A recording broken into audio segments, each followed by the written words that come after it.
범죄와의 전쟁 영화 보셨나요? 알죠. 하면서 알죠. 알죠. 행배야. 네, 알죠. 행보야. 하면서. 네. 전국의 범죄자를 무더기로 체포했던 실화를 바탕으로 만든 영화였습니다. 그런데요, 이런 일이 조선시대에도 벌어졌습니다. 조선판 범죄와의 전쟁, 그 중심에 임꺽정이 있었습니다.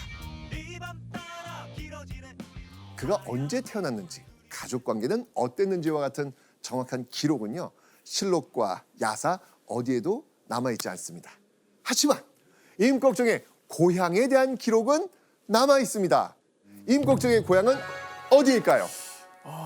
또 범죄 전쟁은 어디 배경으로 하는 건가요? 그럼 부산 부산- 쪽이니까 뭔가 마산 이쪽일 것 같아요. 목포. 바로 경기도 양주입니다. 양주. 네, 양주입니다. 자, 그런데요, 양주에서 태어난 임꺽정의 어린 시절은요, 결코 순탄하지는 않았습니다. 임꺽정은 태생부터 평범하게 살 수 없는 신분이었기 때문이죠. 보시죠. 임꺽정은 양주의 백정이다. 아, 백정. 네. 자, 백정하면요, 보통 소나 돼지를 잡는 도축하는 모습을 떠올리시죠? 반일에 꼭 필요한 소를 잡는다는 부정적인 이미지 탓도 있지만요, 도축 때문에 나는 그 피비린내와 역한 냄새가 백정을 천대하는 이유이기도 했습니다. 조선시대는요, 일반 백성을 양인으로 불렀습니다. 그리고 양인보다 신분이 더 낮은 최하위 계층으로 노비가 속한 천인이 있었죠. 자, 그런데요, 이런 천인보다 사회적으로 더 천대받는 신분이 있었습니다. 그 밑인가요? 밑이에요? 맞습니다. 바로 천민. 백정 역시 그 밑바닥 천민에 속합니다. 최하위네요. 그렇죠, 그렇죠. 좀. 백정의 선조는 고려시대에 북쪽으로부터 흘러들어온 말갈인과 그란인들로 보고 있습니다. 이들은 도살업이나 유목민 생활을 하면서 농사를 짓지 않고 마을에서 떨어진 골짜기라든가 외딴 곳에서 그들만의 집단 생활을 했습니다. 백정은요, 같은 천민들에게조차 무시당합니다.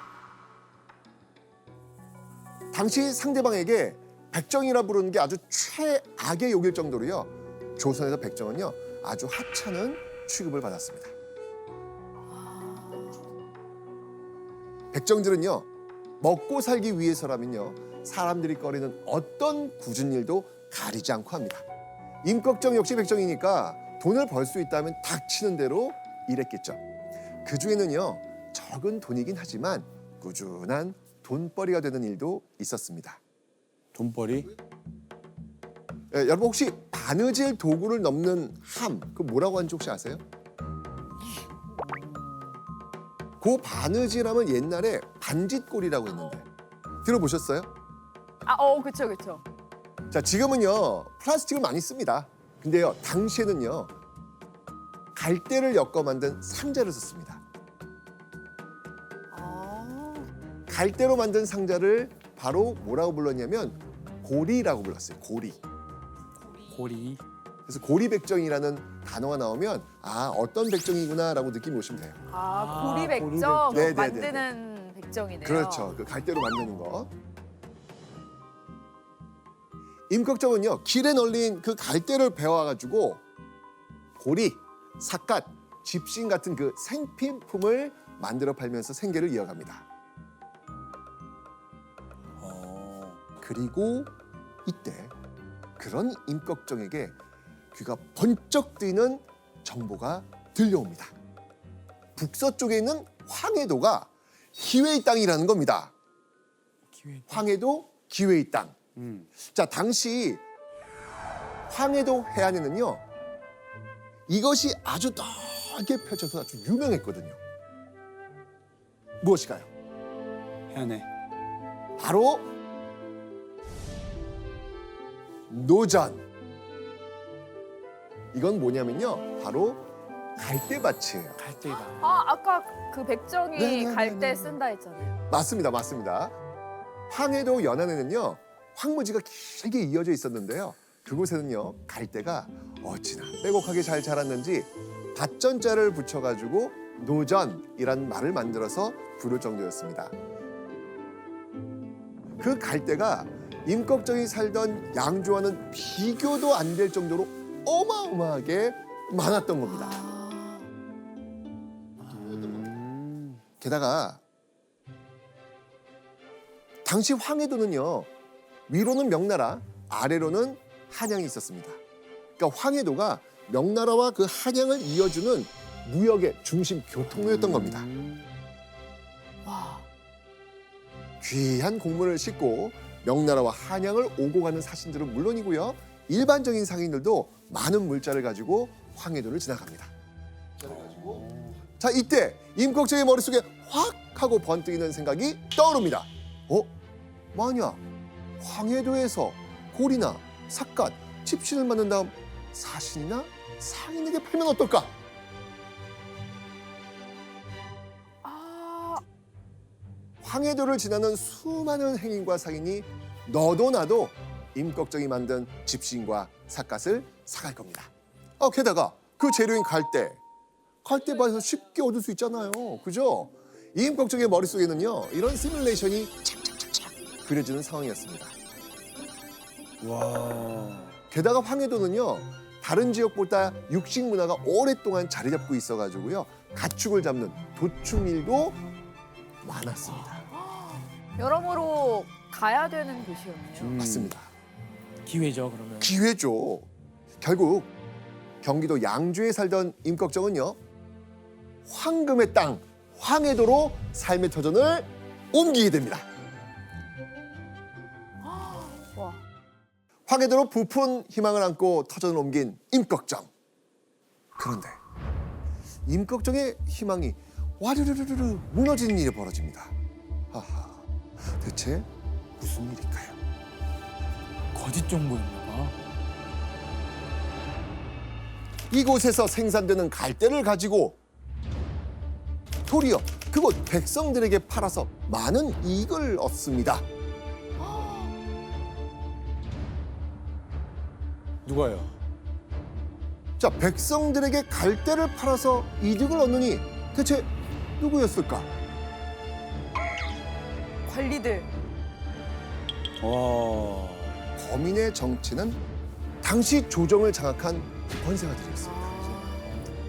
임꺽정이 살던 시기는요 조선의 13대 왕 명종이 제위하던 시기였습니다. 그리고 당시 수렴청정으로 권세를 쥐고 있던 명종의 어머니 문종왕후를 등에 업고 몇몇 권세가들이 조선 전체를 쥐락펴락하고 있었습니다. 당시 상황이 어찌나 심각했는지요. 명종실록을 편찬한 관리가 이렇게 전합니다. 백성의 이익을 빼앗는데 못하는 짓이 없었으니 대도가 조정에 도사리고 있는 셈이라. 대도가 뭐예요? 도둑들. 그렇죠. 권세가들의 탐욕이 어찌나 대단했던지 대도가 조정에 도사리고 있다라고 말할 정도였던 겁니다. 자, 그런데 이렇게 떵떵거리며 살던 권세가들이 아니 왜 갈대에 눈독을 들였을까요? 그러게요. 뭐 충분히 다른 거에 뭐 이렇게 할 수 있는데. 당시 이 조선 팔도에는요 버려진 황무지가 아주 많았습니다. 그래서 조정에서는요 땅을 개간한 자에게 그 땅의 소유권을 주는 법을 만들었습니다. 아. 심지어요 개간할 수 있는 땅 면적에 제한도 없앴습니다. 와. 개간하기만 하면 면적에 제한 없이 땅을 가질 수 있는 겁니다. 어마어마한 대토지를 줄 절호의 기회였던 것이죠. 야. 자, 그리고 이때 재산 늘리기에 혈안이 된 이 권세가들의 눈에 띈 곳 어디였을까요? 갈대가 그렇죠. 맞습니다. 바로 무주공산인 황해도에 넓게 깔린 갈대밭. 자, 그렇게 이 권세가들이 황해도 땅을 개간하려던 그때 갑자기 갈대밭을 개간하려던 권세가들의 마음이 바뀌기 시작합니다. 개간을 하려고 했는데 갈대를 베어서 생계를 이어가는 백성들이 있다는 걸 알게 된 겁니다. 그래? 그럼 굳이 갈대밭 개간으로 돈과 시간을 투자할 필요 없이 그 갈대를 백성들에게 판다면 어떨까요? 아. 자, 권세가들은요, 돈을 벌기 위해 이 잔머리를 굴려서 편법을 쓰기 시작합니다. 조선 조정에는 개간하겠습니다라는 신고만 하고요. 그리고 그 갈대밭의 갈대를 황해도 백성들한테 파는 거예요. 아. 자, 이런 상황에 가장 분노할 수밖에 없는 사람은 누굴까요? 임꺽정. 그렇죠. 이전까지는 아무렇게나 배웠던 갈대를 이젠 돈을 주고 사서 쓰라고 하니 어떻겠어요? 화나죠. 열받죠. 열받죠. 황금의 땅인 줄 알고 왔던 황해도에서 임꺽정은 생계를 걱정하는 절체절명의 위기에 맞닥뜨린 겁니다. 자, 그렇다면 조선 조정에선 이 사실 몰랐을까요? 당연히 알죠. 알았을 것 같아. 근데 알아도 이건 너무 심했잖아요. 그러면은 그래도 얘들아 적당히 좀 해줘 이렇게 할 수 있지 않았을까요? 적당히 좀 해줘. 예. 아니나 다를까. 갈대를 베어먹고 사는 백성들의 최소한의 생계는 포장해줘야 한다면서 갈대밭을 돌려줘야 됩니다. 라는 상소가 올라옵니다. 올라와. 네, 올라옵니다. 그런데 이런 상소가 올라왔을 때 명종은 과연 어떻게 했을까요? 그게 중요한데. 네, 예. 갈대밭은 내수사에 귀속시키는 것이 옳기에 이미 귀속시키도록 하였다. 갈대밭을 왕실에서 직접 관리하겠다는 겁니다. 자, 그렇다면 임꺽정은 더 이상 갈대를 사서 쓰지 않아도 되는 걸까요? 이거 국가가 관리한다고 하니까? 와. 아니었습니다. 어처구니 없게도 이 조선 왕실은요, 도와주기는커녕 권세가들에게 주던 갈대값을 이제는 나라에 세금으로 내라고 명령을 한 거예요. 그 상소가 그렇게 올라오는데도. 그러니까요. 이런 상황에서 임꺽정이 할 수 있었던 것은 오로지 끓어오르는 분노. 그 분노를 사귀는 일뿐이었습니다. 야.